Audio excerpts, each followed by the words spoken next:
This is the Scorecard, where you score the latest sports news and in-depth views. I'm Anton Roxas. On the Scorecard tonight, new questions are emerging in the Ateneo tragedy as the university responds to allegations made by the estranged wife of former head coach Tab Baldwin. With the PBA Commissioner's Cup Finals headed to a winner-take-all Game 7, Barangay Ginebra coach Tim Cohn is pushing back against what he calls an unfair narrative surrounding the series. Eala faces another tough test on grass this week as she opens her Berlin Open campaign against Olympics silver medalist Donna Vekic of Croatia. Jalen Brunson delivers a legacy-defining performance to capture NBA Finals MVP honors and lead the New York Knicks to their first championship in 53 years. And later tonight, a very personal conversation about the life, the dreams, and the lasting impact of Rene Clert Baterbonia. We speak with the coach who helped shape his journey from Davao to Ateneo Manila. All the headlines and more on the Scorecard tonight, the 15th of June. Now here's our roundup brought to you by the Philippine Sports Commission, the Philippine Olympic Committee, and the NST-IAC.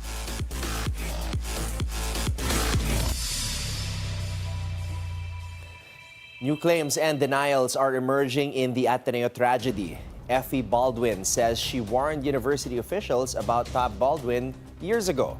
Ateneo says its records show no such complaints. Here's my report. The Ateneo Manila University says it has no record of any complaints or warnings about alleged safety risks involving former men's basketball coach Tab Baldwin. The statement comes after Baldwin's estranged wife, Effie Baldwin, claimed she had previously warned university officials that children were not safe around the veteran coach. Effie Baldwin made the allegations in a public statement released through her lawyer. She said she and her daughter had repeatedly raised concerns to university officials over the years. The claims surfaced days after the tragedy that claimed the lives of Ateneo players Rene Clert Baterbonia and Divine Nadili during a team-building activity in Dipaculao, Aurora. The two student athletes died after they were swept away by strong currents during the activity, while Baldwin was present as head coach of the team. In a press conference on Monday, Ateneo President Father Roberto Yap said the university conducted an initial review of its records. An initial review of university records show absolutely no complaints, warnings, or communications regarding student safety in this matter, nor was there anyone asked to be silent about this. However, we are not dismissing these serious allegations. All claims and data will be turned over to the independent fact-finding body, which will then conduct a rigorous forensic audit of all records and communications. Yap also rejected claims that the university had attempted to silence anyone regarding the alleged warnings. The issue emerged after Effie Baldwin responded to comments made by Tab Baldwin in a recent podcast interview. In that interview, Baldwin spoke about the personal impact of recent events and referenced his family. Effie Baldwin later issued a statement saying the coach does not speak for her or their children. Meanwhile, Ateneo confirmed that it has accepted Tab Baldwin's resignation effective immediately. Father Yap said the university will not shield or protect anyone and will continue to cooperate with all investigations.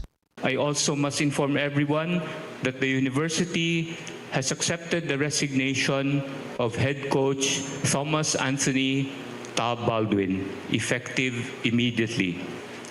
We thank him for the years of service to the Blue Eagles.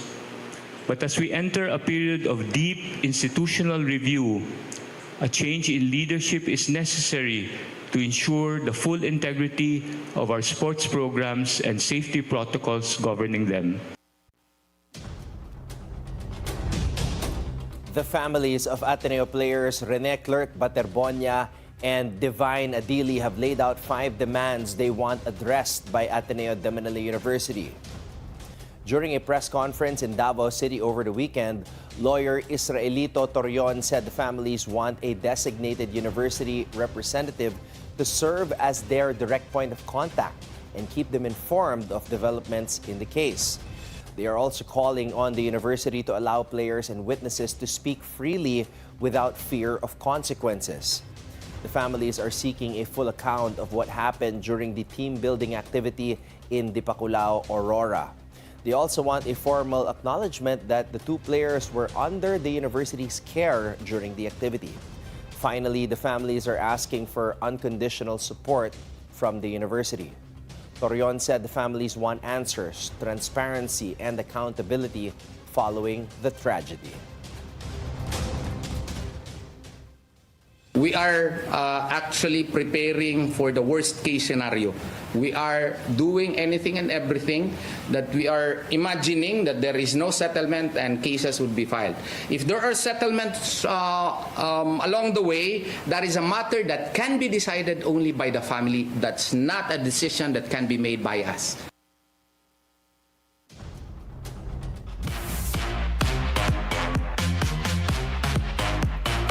Barangay Ginebra coach Tim Cone says his team is not getting enough credit for its success in the PBA Commissioner's Cup Finals. Following Ginebra's 98-90 loss to TNT in Game 6, Cone said he is frustrated by the narrative surrounding the series. He said many people credit officiating when Ginebra wins, but praise TNT's coaching and execution when the Tropang 5G come out on top. Cone said the narrative has grown old and is starting to bother him. The veteran coach added that Ginebra deserves recognition for its own performance and efforts on the court. The loss allowed TNT to force a winner-take-all Game 7 in the championship series. I'm just getting real tired of the idea that when we win, it's always because we got favored by the referees, and when we lose, when they win, it's always about great coaching and great play. It's a narrative that's getting really old, and I'm really starting to bother me a little bit, and I think it's unfair. TNT is one win away from defending its PBA Commissioner's Cup title after forcing a winner-take-all Game 7 against Barangay Ginebra. The Tropang 5G scored a 98-90 victory in Game 6 on Sunday. Justin Brownlee finished with 52 points for Ginebra 2 days after erupting for a career-high 54. But TNT head coach Shot Reyes said the team's strategy was to limit the contributions of Ginebra's other players. Reyes said stopping Brownlee completely is nearly impossible. Outside of Brownlee, no Ginebra player reached double figures in scoring. Chris McCullough led TNT as the Tropang 5G moved within one win of another championship. Game 7 is set for Wednesday night at the Mall of Asia Arena in Pasay. Before, we know how to do this, and my only message was to clear their minds, clear their hearts, and just put their best foot forward. And whatever happens, happens. But like I said, we're prepared for 96 minutes. Now there's another 48 to be played. Alex Eala is set to face Croatia's Donna Vekic in the opening round of the Berlin Open this week. Eala entered the WTA 500 tournament as a wild card. The Filipina tennis star holds a 1-0 edge over Vekic after winning their first meeting at the ASB Classic in New Zealand last January. Eala is coming off a title run at the Birmingham Open and a second-round appearance at Queen's Club. Vekic is a former Wimbledon semi-finalist and the silver medalist in the Paris Olympics. She is also familiar to Filipino fans after finishing runner-up in the Philippine Open. The winner will advance to the round of 16 of the Berlin Open. The national men's 4x4 100-meter relay team delivered one final gold medal on the closing night of the ICTSI Philippine Athletics Championships at the new Clark City Athletic Stadium in Capas, Tarlac. In front of a cheering home crowd, the Filipino quartet showed speed, discipline, and teamwork to capture the championship in style. Mico Del Prado set the tone for the squad, helping power the Philippines to a winning time of 3 minutes and 13 seconds. Joining him were Frederick Ramirez, Alrian Labita, and Caris Pantonial, who executed clean baton exchanges and maintained their rhythm throughout the race. The team's chemistry proved to be the difference, especially during the crucial stages of the event, allowing the Filipinos to stay in control from start to finish. Despite several lineup adjustments in the days leading up to the competition, the relay squad remained composed and delivered when it mattered most. The result, a gold medal performance and a fitting finale to a 5-day track and field showcase. To my team naman, for 5 points. Happy rin ako sa performance nila. Makita ko naman lumaban sila. We fight a good fight. Thankful kami na we finish strong and healthy.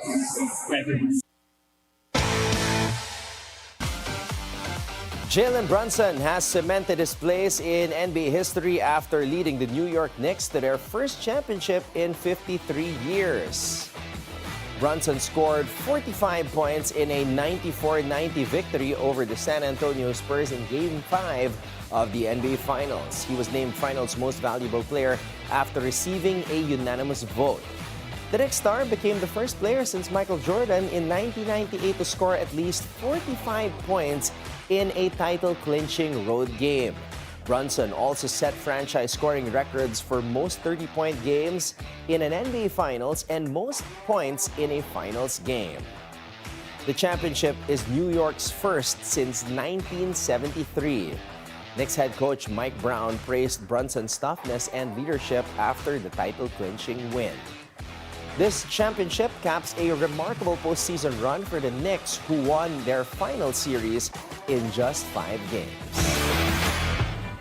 Jesse Bam Rodriguez is now a 3-division world champion after stopping Antonio Vargas to capture the WBA bantamweight title. Rodriguez scored a 6th-round knockout to improve his record to 24 wins without a loss. The 26-year-old took control of the fight in the 5th round with a knockdown before finishing Vargas with a straight left hand early in the 6th. Rodriguez said he was proud to become a 3-division champion at such a young age. The victory has also intensified talks of a possible super fight against unbeaten Japanese star Naoya Inoue. Rodriguez said he is ready to face any opponent put in front of him. Promoter Eddie Hearn believes a showdown between Rodriguez and Inoue is inevitable. For now, Rodriguez celebrates another world title and a place among boxing's elite. Up next, the loss of Ateneo recruit Rene Baterbonia continues to be felt across the Philippine basketball community. We speak with his former coach at Ateneo de Davao and the Palarong Pambansa coach Jess Evangelio as he remembers the young athlete's journey, his dreams, and the promise of a career that ended far too soon. When we return, right here on The Scorecard.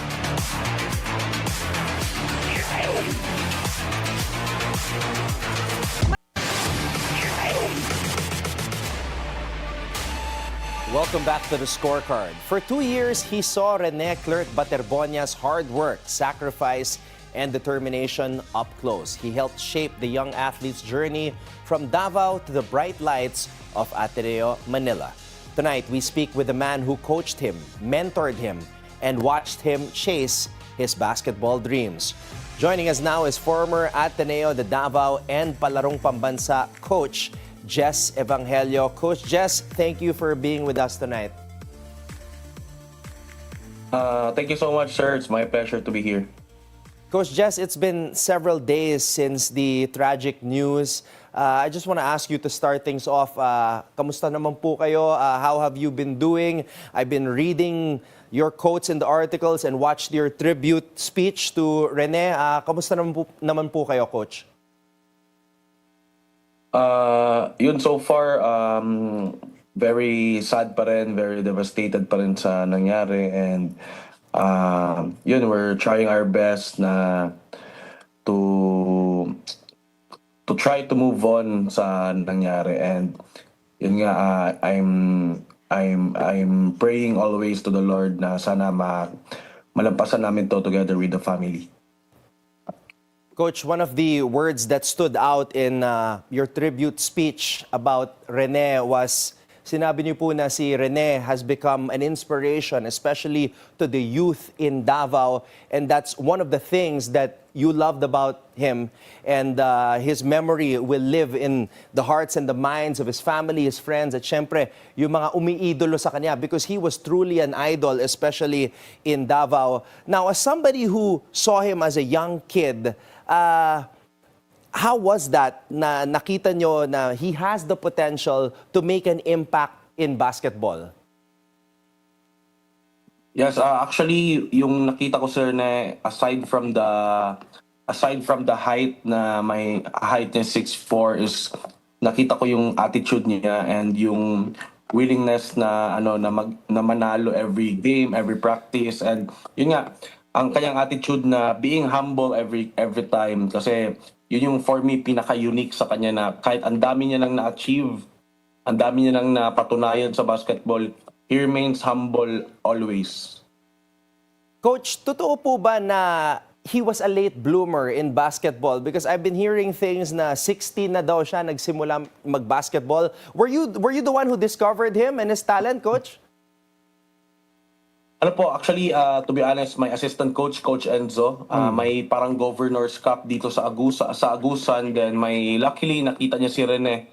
Then yun, the rest was history. Parang ang funny nga kasi kinontak namin yung coach niya, tapos ang sabi ng coach niya, ika-30th school kami na nagkuha sa kanya, and ang deciding factor bakit kami ang pinili is because sinali namin yung kapatid niya sa offer namin sa kanya. Coach Jess, speaking to other coaches who have seen Rene Baterbonia play, sinabi ko, ano ba yung tinanong ko sa kanila? Ano ba yung ceiling nitong si Rene? There was one coach who said like he's a modern day Mark Isip who used to play for FU, or a hybrid of a Kimani Ladi and Mike Phillips. Para sa'yo, what was the ceiling and who's the player comparison of Rene? Actually, for me, honestly, Rene Baterbonia is one of one. Marami siyang kahit, marami siyang kahit, marami siyang pwede i-compare ang game sa kanya, but his attitude, his well-being is for me one of one, incomparable, walang katulad. Coach, reading those articles that I mentioned previously, you stated that you want to get clarity. You and Bobet's family want to get clarity so you all can find some way to move on. Now, there were so many details that came out. It seems like every day there's a new revelation.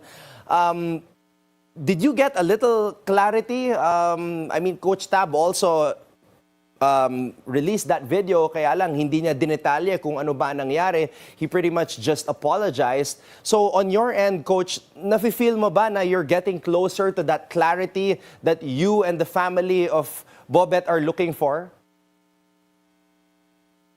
Actually, right now, to be honest, I'm just praying na sana mabigyan ng peace si Rene, kahit nang wala nang clarity sa amin, walang clarity sa parents, ang importante lang sa akin is at peace si Rene. At the same time, sana din mabigyan ng peace of mind yung family.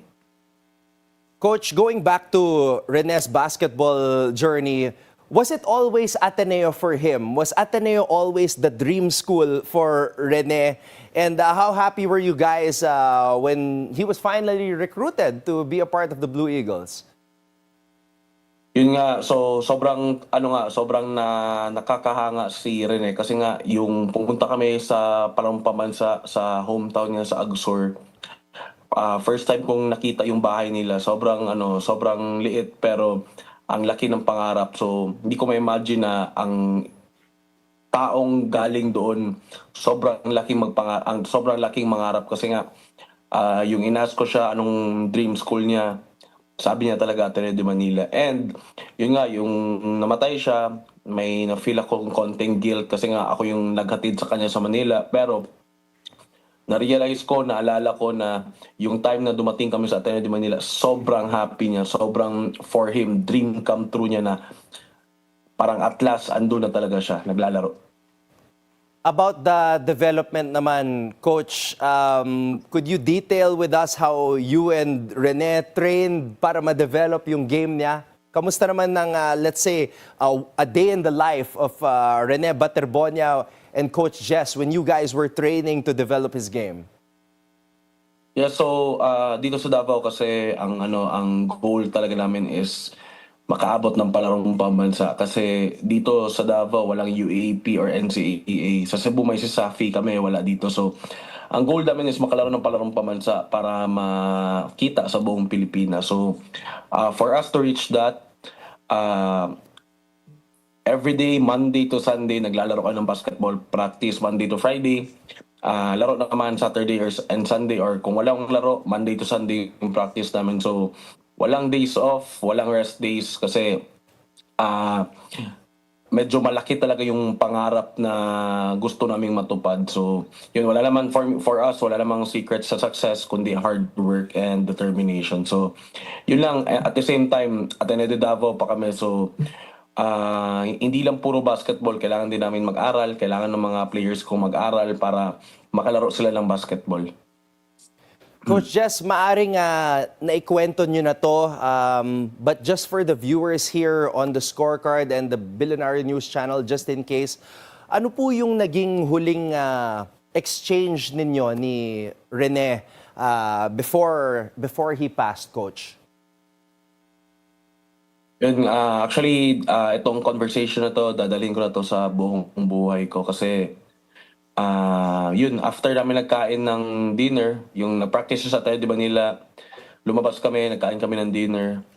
Sobrang clear pa sa akin, maalala ko nga na ang dinner namin is yung 24 chicken kami sa harap ng Tab Manila. After, nag-grocery pa kami, 7-Eleven. So, after ng grocery 7-Eleven, maghiwalay na sana kami. Paakyat na siya ng overpass. Sabi sa akin na nakangiti, na happy siya na, Coach, dito na muna ako sa Davao. Dito na muna ako sa Manila, hindi ako uwi sa Davao for 5 years para magpapayaman muna ako para maahon ko sa kahirapan ng aking pamilya. So, sobrang heartbreaking na wala na siya, pero andito kami mga supporters niya para matupad yung mga pangarap niya para sa family niya. Coach, if you had a chance to speak with Rene one last time, one more time, what would you tell him, Coach? For me, parang no regrets naman ako kasi lahat ng mga gusto kong nasabi kay Rene, nasabi ko naman sa kanya. Alam niya kung gaano ko siya kamahal. Ang akin na lang is, sana alam niya na dito kami para tuparin yung mga pangarap niya at the same time alagaan yung pamilya niya. Coach Jess, thank you so much for spending your time with us and sharing us some great stories about Rene. And God bless you, Coach, and thank you for everything you have done to raise a wonderful young man. And I'm sure you're going to do many more great things as a coach in Davao and, of course, in your career. Maraming salamat, Coach Jess. I appreciate it so much. Thank you so much for your time and sir. Thank you. Coach Jess Evangelio with us here on the Scorecard. Thank you very much, Coach. Coming up next, Eala is back on the grass, but a tough test awaits. Can the Filipina star repeat her win over reigning Queens Club champion Donna Vekic? We break down the matchup coming up next on the Scorecard.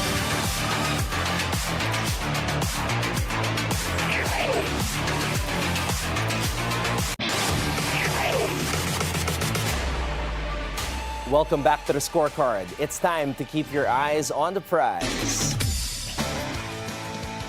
From one of the biggest wins of her young career to another major test on grass, Filipina tennis star Eala opens her Berlin Tennis Open campaign against a familiar opponent, Croatia's Donna Vekic. Let's break down this familiar matchup. First, the history. Eala and Vekic have already faced each other this year at the ASB Classic in Auckland. Now, after dropping the opening set, Eala fought back to score a 4-6, 6-4, 6-4 victory. a result that proved she can compete and win against established players on the WTA Tour. But this time, Vekic arrives in Berlin playing some of the best tennis of her career. The Croatian veteran is fresh off a remarkable run at Queen's Club, where she entered the tournament as a lucky loser and ended up lifting the trophy. She capped off her title run with a straight sets win over Emma Raducanu. Now, Vekic is also no stranger to Filipino fans. She became a crowd favorite during her appearance here in Manila, earning the affectionate nickname Tita Donna. Now, let's go to the keys to victory for Alex Eala. Number 1, extend the rallies. Vekic is at her best when points are short, so her powerful serve and aggressive ground strokes allow her to take control early. So Eala must force longer exchanges and test Vekic's consistency. Number 2, use her movement. Eala's speed and court coverage are major weapons. By moving Vekic from side to side and changing the pace of play, she can disrupt the Croatians' rhythm. And number 3, trust the form. Eala enters Berlin with momentum after capturing the Birmingham Open title. Her game continues to improve on grass, and most importantly, she already knows what it takes to beat Donna Vekic. It's youth versus experience, a rising Filipina star against a reigning grass court champion. Alex Eala and Donna Vekic, a must-watch first-round showdown in Berlin.